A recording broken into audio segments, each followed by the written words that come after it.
Don't you know that we are stronger together? Stronger, yes we are. So much more when we're united together. One mind, one soul, one heart.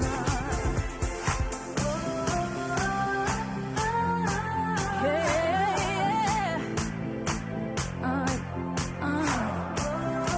Come on in. Come on in. We're united in the spirit.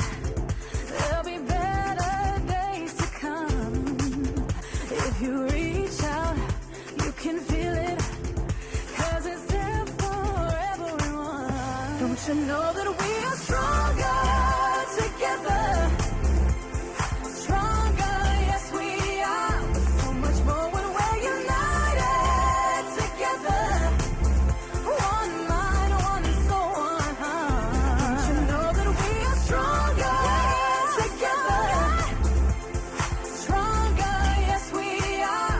So much more when we're united together. One mind, one soul, one heart.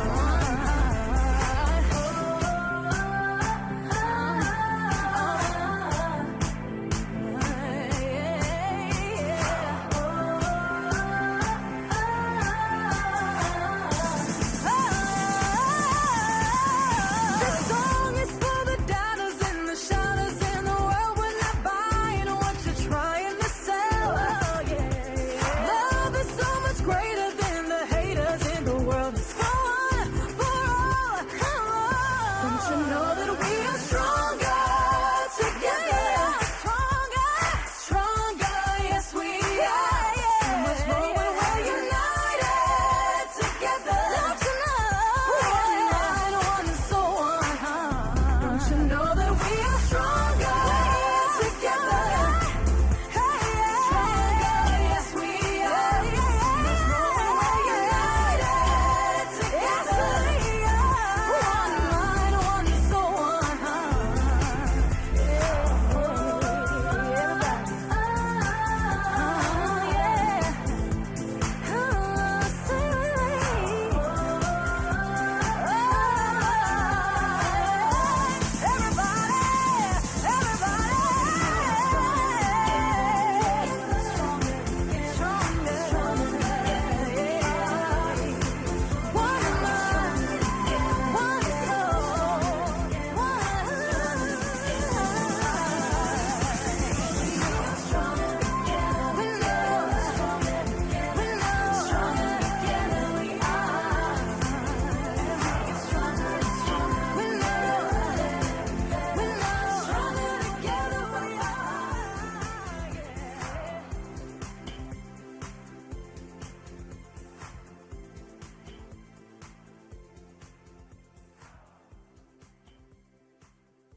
And I'll rise up, I'll rise like the day. I'll rise up, I'll rise unafraid. I'll rise up, and I do it 1,000 times again.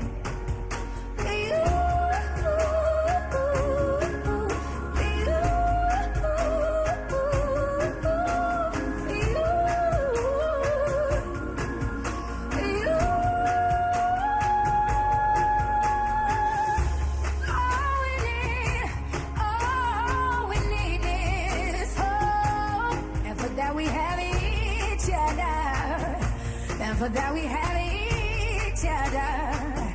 And we will rise, we will rise, we'll rise.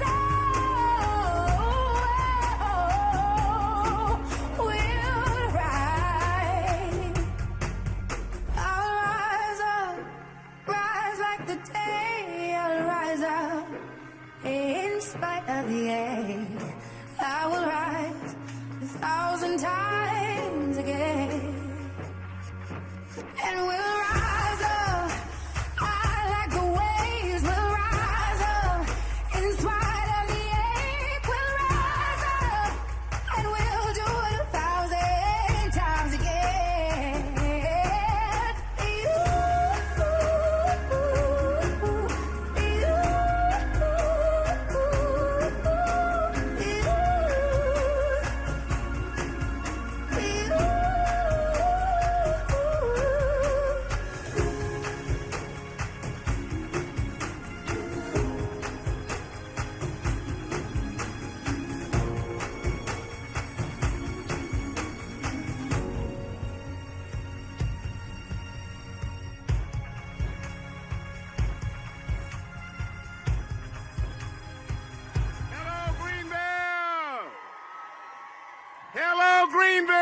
Winterville.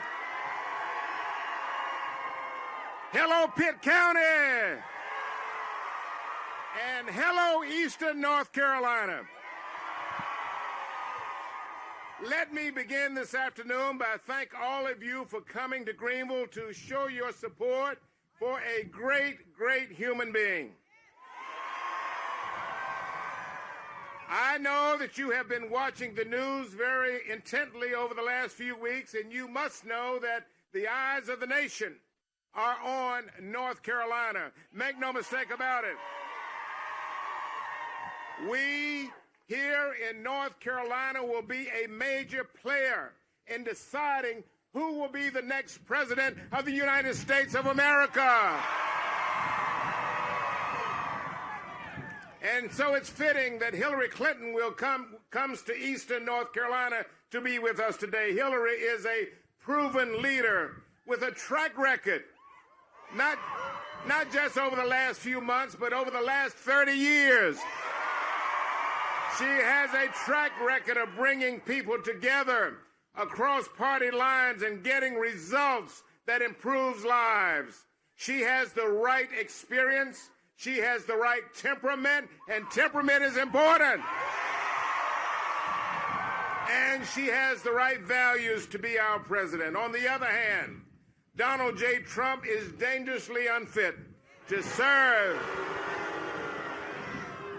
He is temperamentally and dangerously unfit to serve as commander-in-chief. Where Hillary Clinton has always put families first during her years of elected public office. Donald Trump has always put himself ahead of others, even the employees and small businesses that depend on him. There's a report on television this morning that the Trump Hotel in Canada is now going under. Well, next Tuesday, Donald Trump is going under. North Carolina is going to be one of the closest battleground states in this election, and we will make the difference between Hillary Clinton or Donald Trump. Early voting is still the easiest and the most convenient way to cast your vote. It offers one-stop early voting that allows you to register and vote at the same time if you need to. With just today, tomorrow, and Saturday left to early vote, and remember that it ends at 1 p.m. on Saturday, you must get there early if that is your plan, because this is the most important, the most consequential election of our lifetime. And so I want you to join me as your Congressman, GK Butterfield, in voting for our friend and our next president, Hillary Rodham Clinton.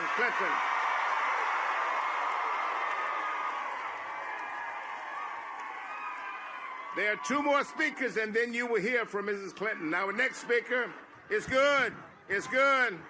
Work with me. I got this. Our next speaker is my colleague from the United States Congress.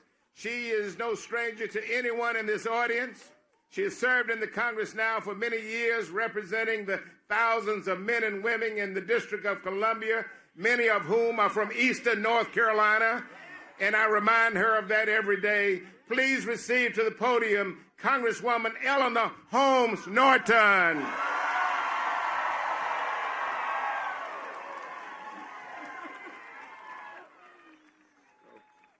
All right, everybody. You know, every good show has to have a warm-up show. That's what I'm here for. I'm warming up for the next president of the United States. You didn't want her to come out here without a warm-up show, did you?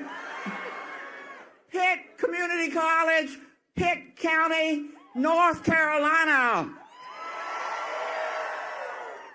If you didn't know how important you were before today, I bet you know it now.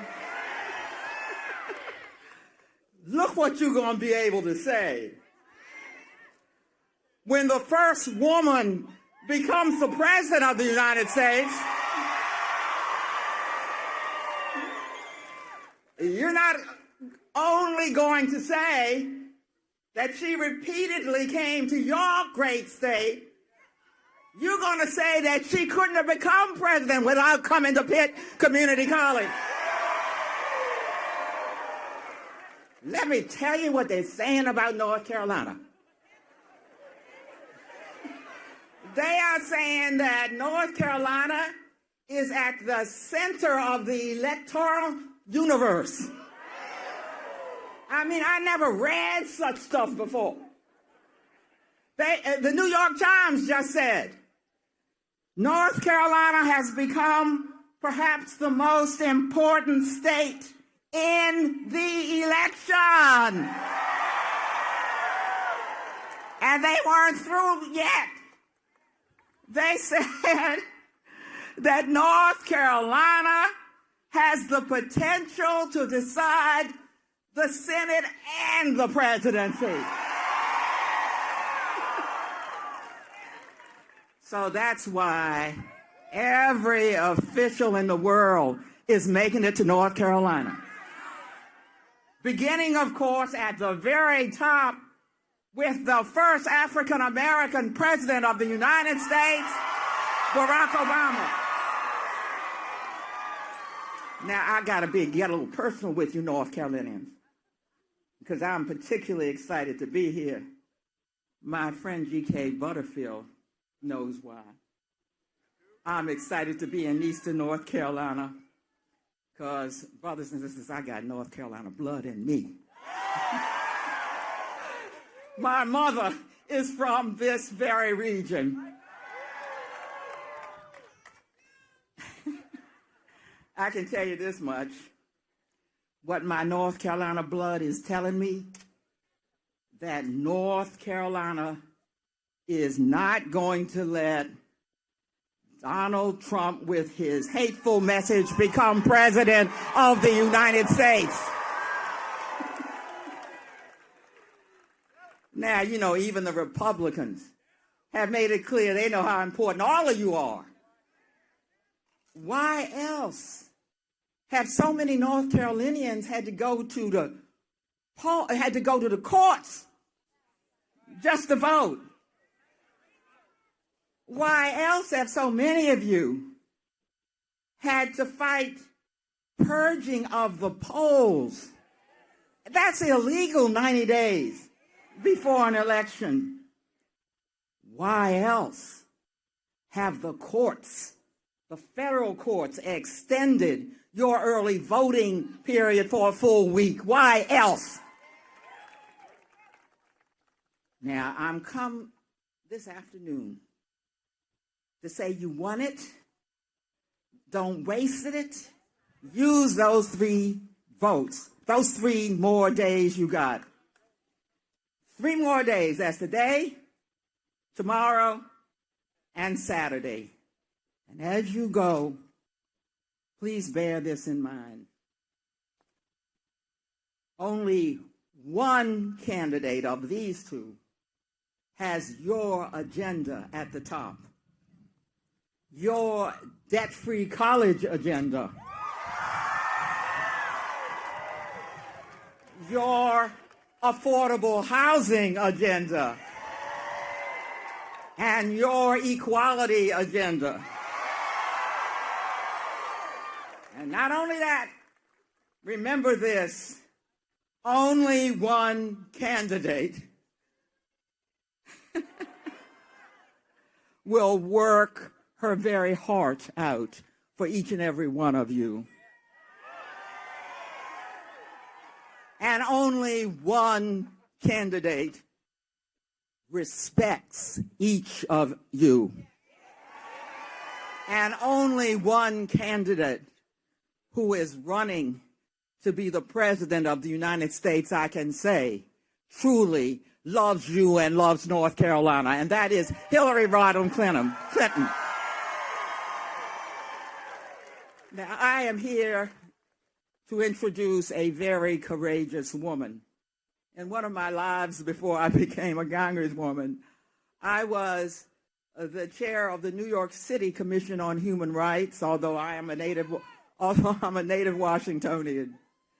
While I was chair, person after person came to our commission to say that Donald Trump was discriminating against them in denying them apartments because of the color of their skin.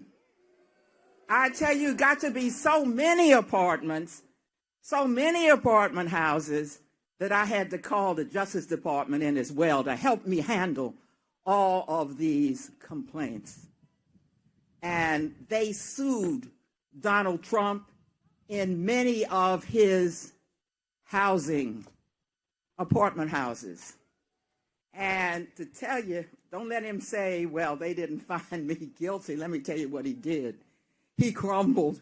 He settled the cases and said, okay, I give up, and had to agree with goals in admitting African Americans. And that's in the progressive New York City. So the woman I am going to introduce to you now is the epitome of courage, because she didn't take the turn down because of the color of her skin. She says, I'm going right down there to see how the home's doing, and I'm going to file me a complaint. He may think he's big, he may think he's important, but I'm going to go straight downtown to file a complaint against him. She won, and she opened the housing that Donald Trump had for people of every color. Please welcome May Wiggins of New York City.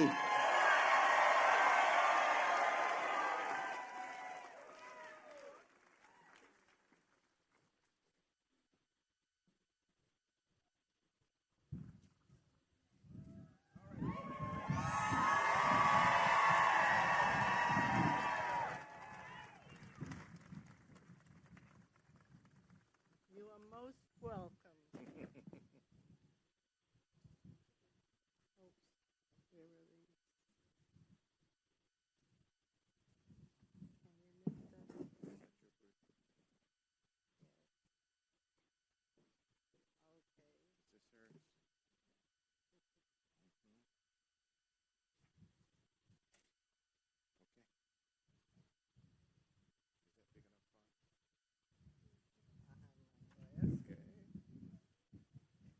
I'm glad to be here, and my memory might not be the greatest. However, I want to share my experience with you.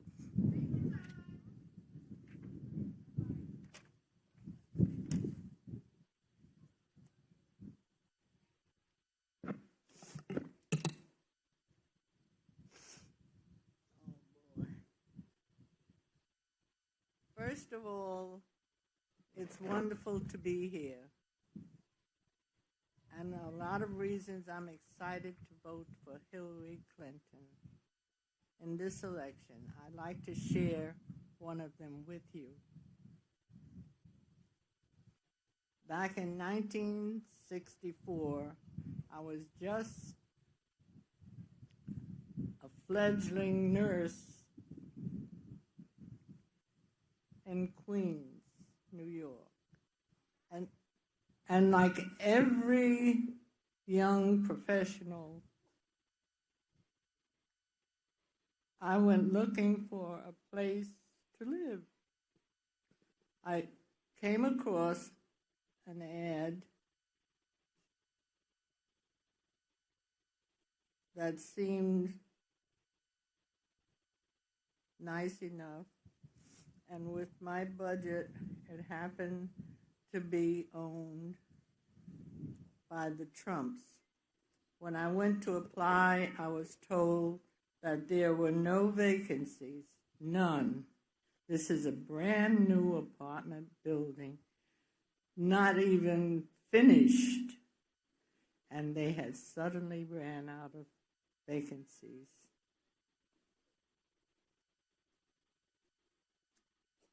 It just didn't feel right. So I filed a complaint with the New York Human Rights Commission.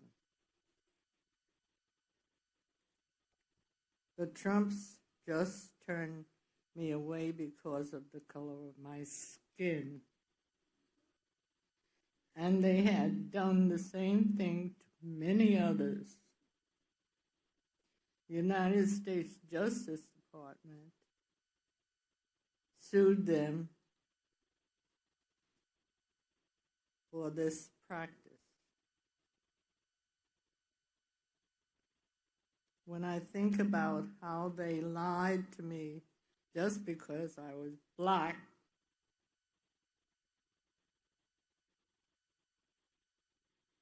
I still feel the anger. I can't share this experience with you without the pain.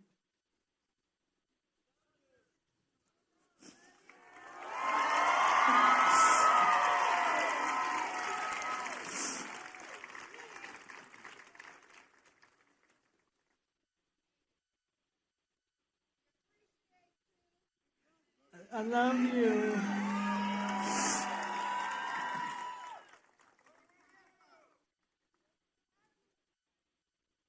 I urge all of you. I love you, and I urge you to support and vote for Hillary Clinton. Thank you.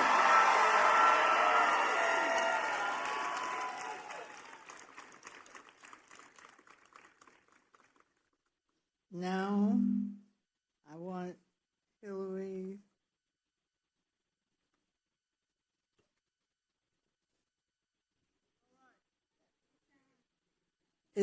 I'm so tearful I can't read. Okay. It's an honor to introduce the next President of the United States, Hillary Clinton. Ain't no mountain high, ain't no valley low, ain't no river wide enough, baby. If you need me, call me, no matter where you are, no matter how far. Don't worry, baby. Just call my name, I'll be there in a hurry. You don't have to worry, Oh, baby, there ain't no mountain high enough, ain't no valley low enough, ain't no river wide enough to keep me from getting to you, baby. Remember the day I set you free?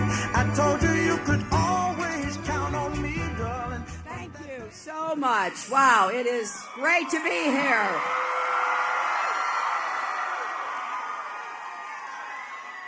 And thank you. I am so honored to be introduced by May Wiggins, and someone who made such a contribution throughout her life as a nurse to so many people, and who, as you can tell, just feels still the pain of being rejected on the basis of her race. It took a lot of courage to come here, May. Thank you. Thank you for being with us. I also want to thank a longtime friend of mine, a great activist, extraordinary advocate in Congress, and that's U.S. Representative Eleanor Holmes Norton.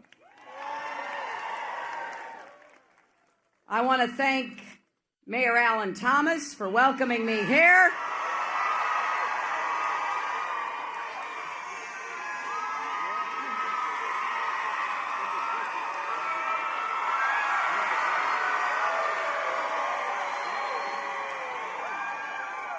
And either you're all related to him or you think he's doing a good job. Well, I told him I want to be a good partner with mayors like him and work to help communities like Greenville that are growing and striving and attracting young people. He told me that the average age of the resident here in Greenville was 26 years old. I also want to acknowledge Josh Stein, candidate for North Carolina Attorney General, Patsy Keever, chair of the North Carolina Democratic Party, and State Senator Don Davis. And I've saved the best for last, someone who I've gotten to know over the years, someone who I really look forward to working with. First thing that Congressman Butterfield said to me is, I had to talk to you about our farmers. Very first thing he said. Proceeded to tell me that he was out on a 200-acre sweet potato farm earlier today.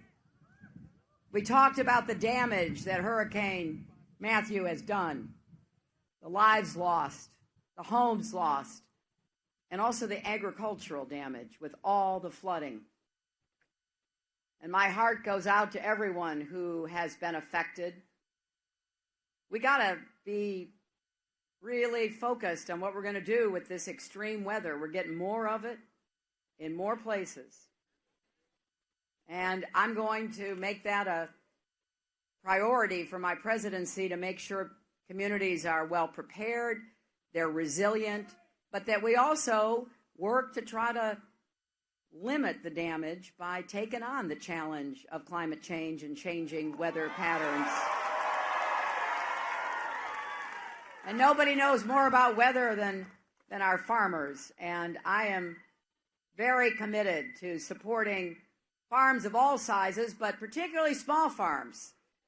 You know, I think you said the farm you went to this morning, GK, was 200 acres. You know, that's a lot of land, but that's not a gigantic multi-thousand-acre farm. And sometimes I think that we spend too much time and money looking after the big giant farms and not enough taking care of the smaller farms, the family-owned farms, farms that have been in people's families for generations. And I will do my very best working with GK and Eleanor and others in Congress to focus federal attention and resources on places that need it. And North Carolina is a place that needs it. There are still too many people who feel like they have been left out and left behind. And so we've got to spend time thinking about how we bring everybody along. That is my goal as your president. I want to knock down the barriers that stand in the way of people and places getting ahead. Now, I also, on a personal note, I've got to say, I was in Arizona last night and had a great rally there. I don't know, 15,000, 16,000 people. It was just extraordinary. But I was a little anxious during my speech because the Cubs were playing in the World Series.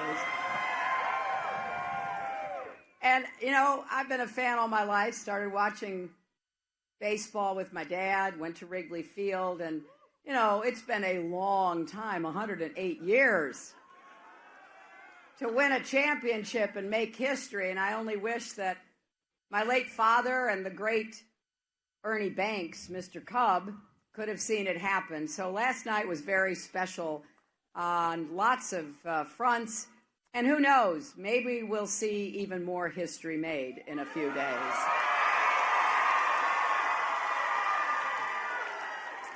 You know, the last time the Cubs won, women couldn't vote. I think women are making up for that in this election. So thank you. Thank you so much for being here. Are you ready to vote? How many folks have already voted? Well, that's really impressive. Are you ready to volunteer these last few days? Are you ready to elect Ray Cooper, your governor? Have a governor who puts families first and your needs. I know he'll do a terrific job. Are you ready to elect Deborah Ross to the United States Senate? She will be the independent voice that North Carolina families deserve, and unlike her opponent, she's never been afraid to stand up to Donald Trump. And then, are you ready to elect our next president and commander-in-chief?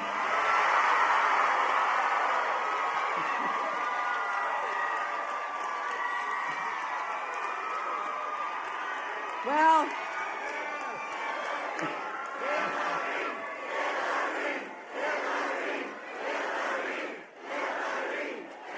you know, Did any of you see those debates? Well, you know, I spent 4.5 hours standing next to Donald Trump, proving conclusively I have the stamina to be the next president and commander-in-chief. But, you know, he kept saying things like, well, you know, what have you done for 30 years? Well, we know what he's done for 30 years, starting with discriminating against African Americans and denying them housing back in the 1970s. I chose a different path. I have spent my career fighting for kids and families, and I helped to create the Children's Health Insurance Program as First Lady. That now provides health care to 8 million children a year. And I have to tell you, I know it doesn't make headlines. It's not going to, you know, get a big Twitter war going. But when I travel around and shake hands like I'll do after my remarks, and somebody says to me, the Children's Health Insurance Program saved my son's life. I met a woman here in North Carolina whose daughter was born deaf. And the doctor said, you know, she's never, ever going to be able to talk. She's not ever going to be able to hear. And her mother, who is determined, began doing investigation. She found out that there were some possible treatments, but they were expensive. She didn't know what she was going to do. And she took her daughter to the doctor, and the doctor said, you know, I just heard about this new program, the Children's Health Insurance Program. Maybe you can qualify for that, because it's really for families that aren't poor but don't have much money, and that's a lot of families, isn't it? And families that don't have an employer who provides health insurance, self-employed, independent contractors. So the mom found out about this thing called the Children's Health Insurance Program, and lo and behold, they did qualify, and they started the treatments for their daughter. I met that young woman. She said hello to me. She talked to me. She just graduated from college right here in North Carolina. So don't let anybody tell you it doesn't matter what you stand for, what you fight for, and who you're trying to help when you make your decision about who to vote for in this election. As a senator from New York, I worked to rebuild New York City after the 9/11 attacks and to provide health care for our brave first responders who ran toward danger, not away from it. And many of them, were you there? God bless you. That's another thing. I meet people all over who were there and who worked there. And I meet people who got sick because they worked there. And as your Secretary of State, I traveled to 112 countries, negotiated ceasefires, reduced the threat of nuclear weapons, stood up for human rights and women's rights and LGBT rights around the world. And everything I've done, it's because I've been listening to people. Again, I know that's not very exciting. I plead to that. When you spend time listening, not talking, you know, what are the poor journalists going to say? Oh, there, Hillary Clinton was listening again, right? But I'll tell you, it is what motivates me to hear people's stories, to hear the tribulations and the triumphs, to get good ideas, bring people together, find common ground, even with people we disagree with. I disagree with people on lots of issues, but I believe the only way we can get things done is to actually listen and respect each other and try to find that common ground that will enable us to get results for people. And if you elect me next Tuesday, that is the kind of president I'll be.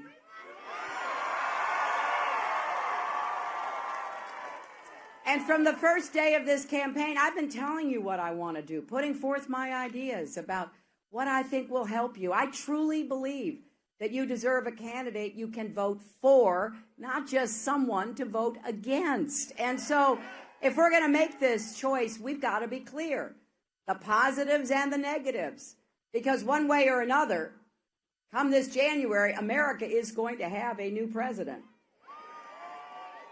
And it will be either me or Donald Trump.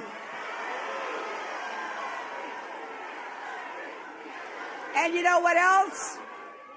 People say all the time, well, I want change. Well, change will come. That is certain. The question is, what kind of change are we going to have? Are we going to work together to build a stronger, fairer, better America? Or are we going to fear the future and fear each other and hunker down and be paralyzed by all of our prejudices, our discrimination that stops us from coming together?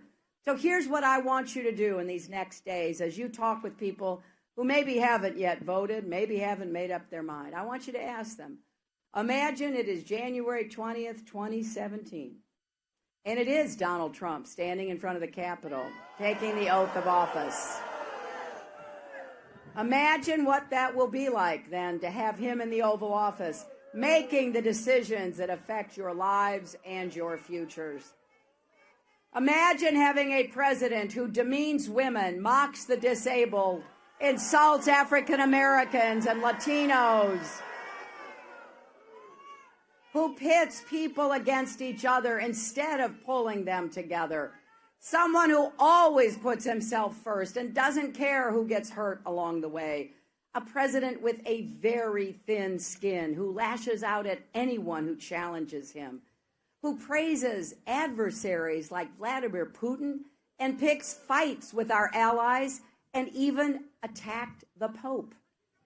The truth is, we don't have to imagine what that would be like because everything Donald Trump has said and done, both in his career and in this campaign, is a preview of what could happen. As Michelle Obama says, the presidency doesn't change who you are, it reveals who you are.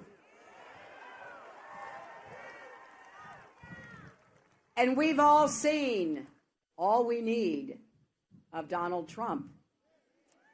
If Donald Trump were to win this election, we would have a commander-in-chief who is completely out of his depth and whose ideas are incredibly dangerous. Someone who wants more countries to have nuclear weapons and could easily insult a foreign leader and start a real war instead of just a Twitter war.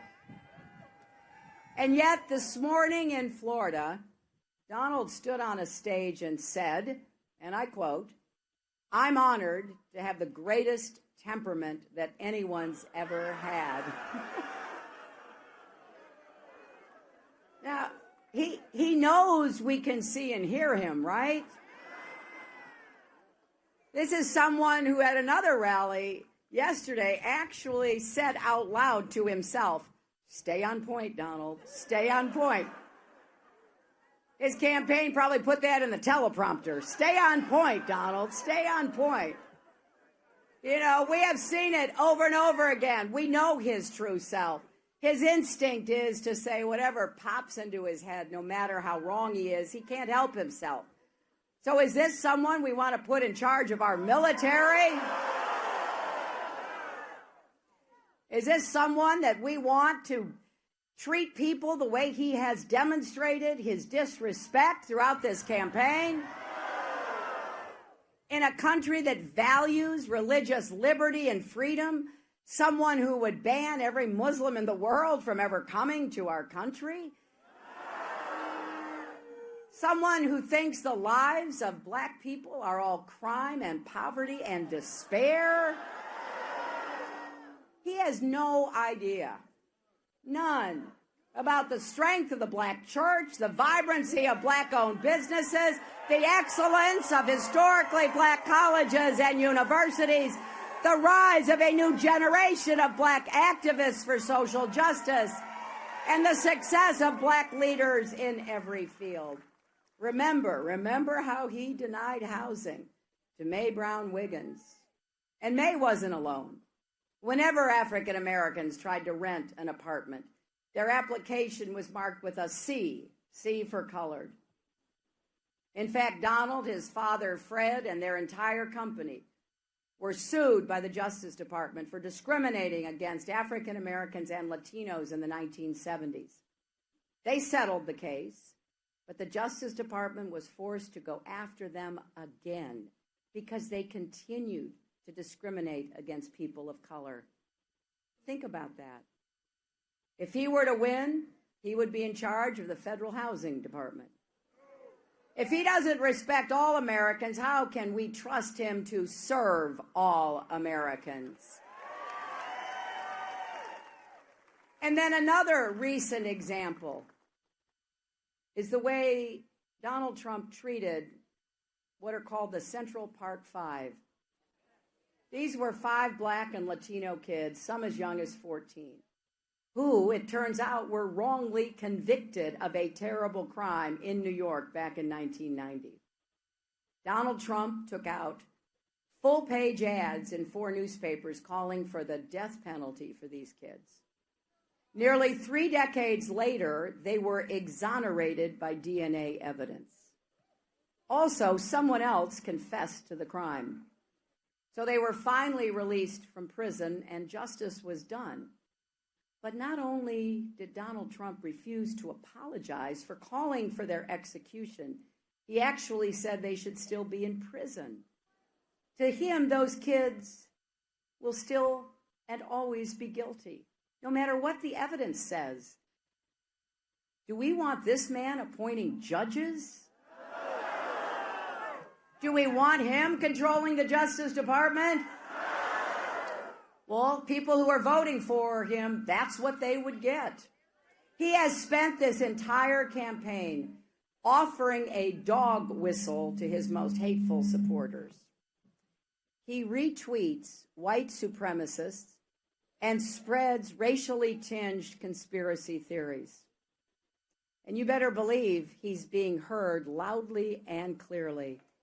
Just a few days ago, I want you to hear this because this has never happened to a nominee of a major party. Just a few days ago, Donald Trump was endorsed by the official newspaper of the Ku Klux Klan. They wrote their endorsement under the slogan of his campaign, "Make America Great Again." They said it's about preserving white identity, and they've placed their faith and hope in him.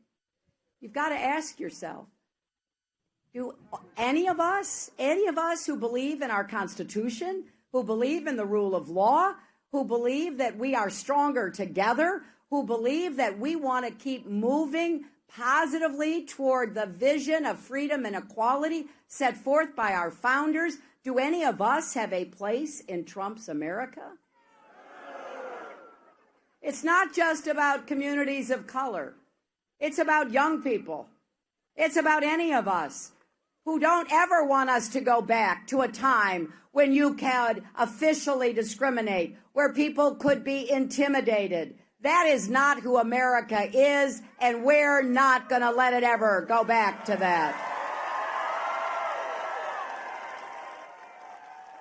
But it doesn't end there. You've also got to ask, do women and girls have a place either? Imagine our daughters, or in my case now, my granddaughter, growing up with someone who ranks women by their looks, gives them numbers, who brags about doing things to them without their consent. Just imagine what that would mean to young women's confidence and self-worth, and how that will affect our young men and boys, who we want to teach and nurture also to respect each other and respect girls and women as well. So this is a pretty clear choice, North Carolina. I've said many times in this campaign that Donald Trump has showed us who he is. Now we have to decide who we are, right? And across America, people are doing just that, rejecting Trump's dark and divisive vision for one that is much more hopeful, inclusive, and unifying. We know that America is big-hearted, not small-minded. We want to lift people up, not tear people down. We are called, in fact, we are commanded, those of us who are Christians, to love our neighbor as ourselves, aren't we? We are not asked, we are not requested, we are not urged, we are commanded. And we know how hard that is. When I used to teach Sunday school, I often taught on that, not because it was well known, but because I think it's so hard and challenging. Love your neighbor as yourself. Well, first you got to love yourself. You got to respect yourself. And then you have to love your neighbor as yourself. I believe with all my heart that we are better than this. And that's why I want to paint a different picture. Because here's what we're going to do if we win this election. We're going to take on systemic racism with a full commitment and real follow-through. We're not going to accept the status quo. What happened to that church in Mississippi yesterday should not be normal. People paid vote Trump on the side. And then they set it on fire. Who would do that to a house of worship? In America, that can never be acceptable. What happened in Flint, Michigan should not be normal or acceptable. Little babies, toddlers, children drinking water that was poisoning them. And there are too many young African Americans who are dying either in police incidents or from random gun violence. You know their names: Trayvon Martin, Eric Garner, Sandra Bland, Keith Scott, so many. We can't accept that as normal either. So we are going to get to work. I'm just telling you. If I'm fortunate enough to be your president, we're going to roll up our sleeves and get to work, because that's when we're at our best, solving our problems. We're going to dismantle the so-called school-to-prison pipeline and replace it with a cradle-to-career pipeline for every child in this country. I want to make sure that our kids have the chance to thrive with good schools and good teachers, no matter what zip code they live in. We will reform our criminal justice system from end to end. It is wrong, and I don't care whether you are black or white, it is wrong that black men are far more likely to be stopped by police, charged, and sentenced to longer prison terms than white men for the same crimes. That's wrong. And we're going to do something about that. And Donald Trump, whenever he's faced with these issues, says, well, the answer to all our problems is more law and order. He doesn't tell you what he means by that, but it's kind of code for more fear and division. What I think we need to do is to work together to restore trust between our police and our communities. I think we are all safer when everyone has respect for the law and everyone is respected by the law. And that's not all. We are going to take common sense steps to reduce gun violence and save lives, because right now we've got too many people who should not have access to weapons. The mentally ill, felons, domestic abusers, terrorists. You know, we can't just bow down and say there's nothing we can do commensurate with the Second Amendment. Donald's always trying to say, oh, you know, she's going to repeal the Second Amendment. What nonsense. Absolute nonsense. But I believe we can respect and honor the Second Amendment and keep people safer by keeping guns out of the wrong hands. And we're going to make significant investments in communities that have been left out and left behind. Congresswoman Butterfield and I were talking about this. There's some good ideas in the Congress to focus on communities, white, black, Latino, Native American, wherever they might be, that have been left out. We need to get the engine of economic growth going, because we believe that we should have an economy that works for everyone, not just those at the top. We believe that we should raise the national minimum wage, because anyone who works full-time in poverty should not be mired and left behind. And I think not only do Americans deserve a raise, which Donald doesn't agree with and wants to eliminate the national minimum wage, I think it's finally time for women to get equal pay for the work we do.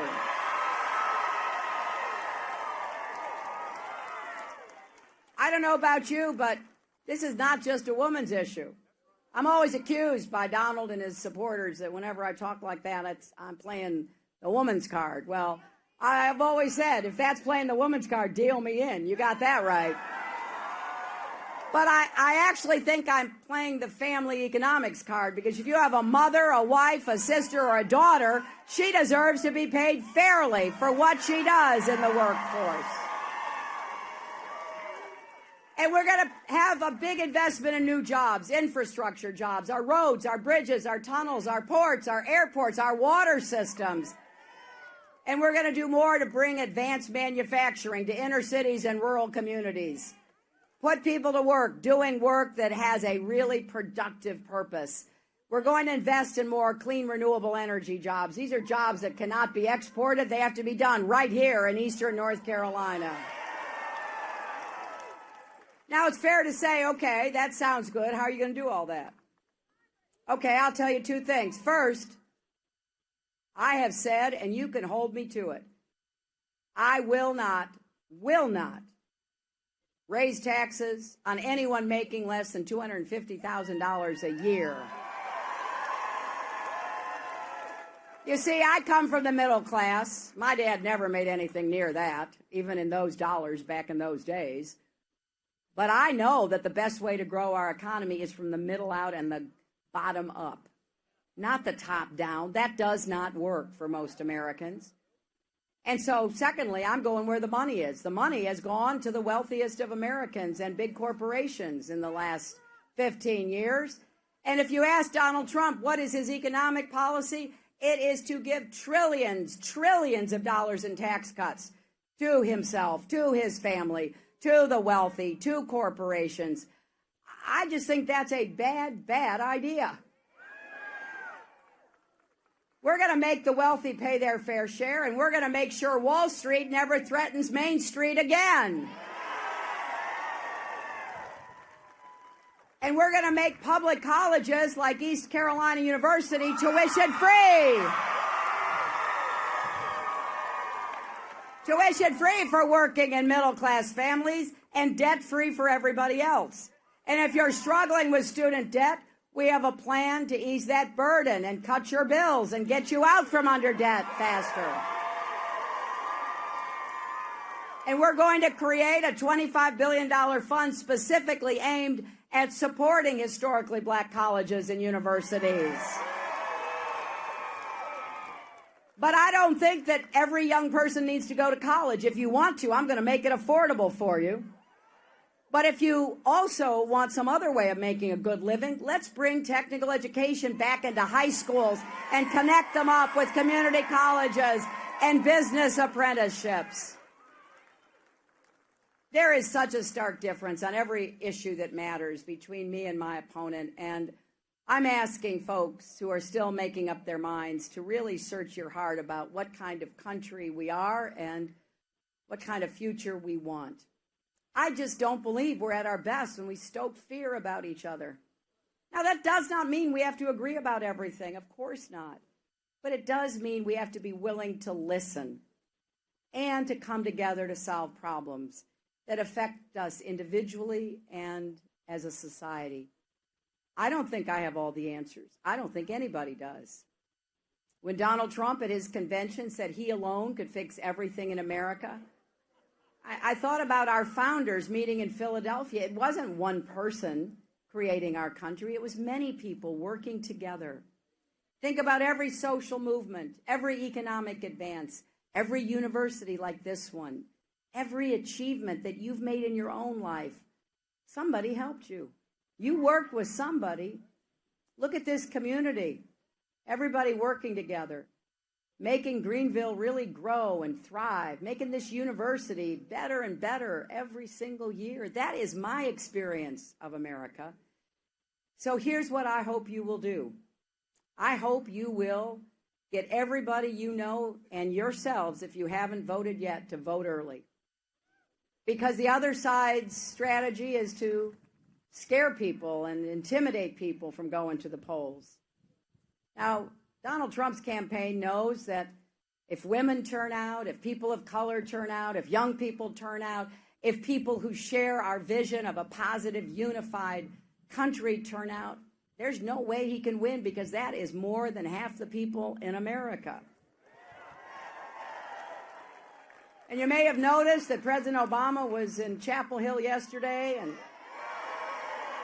he's coming back to North Carolina tomorrow because he knows how hard it is to get anything done in Washington.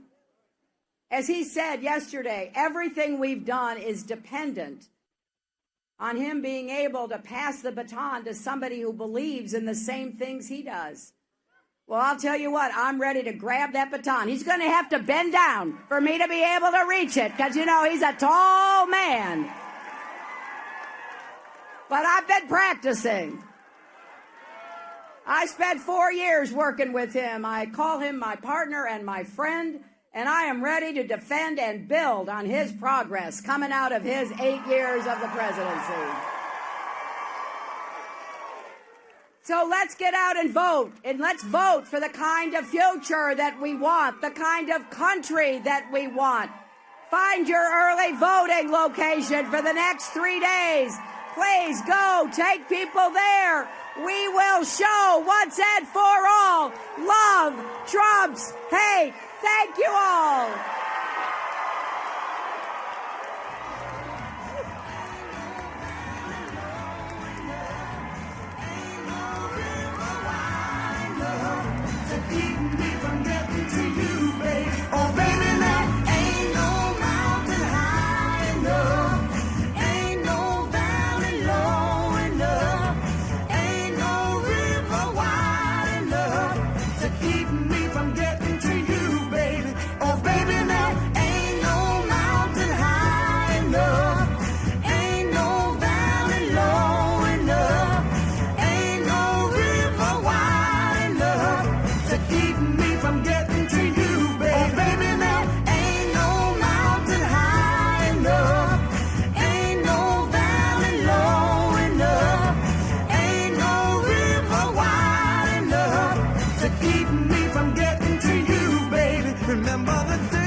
Some